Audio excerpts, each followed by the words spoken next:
Nous voici le long du fort villageois, érigé au XIVe et XVe siècle. À cette époque, la guerre de Cent Ans et ses ravages ont contraint le royaume à se fortifier. Ici, plutôt que de construire une muraille englobant tout le village, comme on l'a fait à Colias, on a choisi de se replier dans un fortin lorsque le danger menaçait. Peut-être la configuration du village de Vers ne permettait-elle pas une fortification plus étendue. Quoi qu'il en soit, c'est bien ici que la population se réfugiait avec ses bêtes et ses biens précieux pour se protéger et se défendre. Une fois la paix revenue, les remparts ont d'abord été percés de fenêtres car les maisons s'y adossaient. Avec la persistance de la paix, des portes furent finalement ouvertes, donnant au fort l'aspect qu'il a aujourd'hui. Mais à la première alerte, les consuls des villages, l'équivalent de nos maires, exigeaient que portes et fenêtres soient murées. Le fort retrouvait alors son aspect militaire et défensif.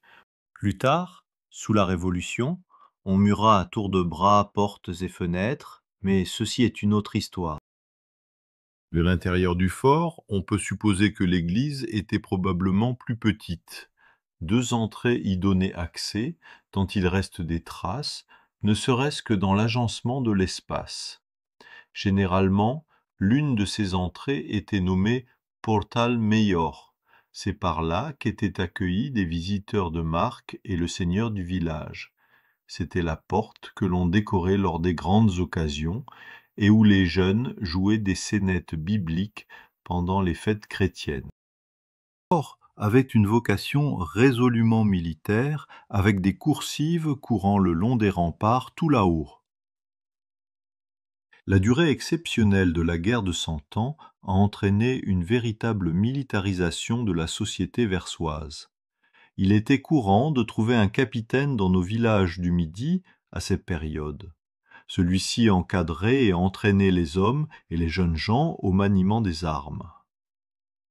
L'étude des inventaires après décès révèle d'ailleurs une population armée. Arbalètes, épées, dagues, casques, cuirasses de cuir.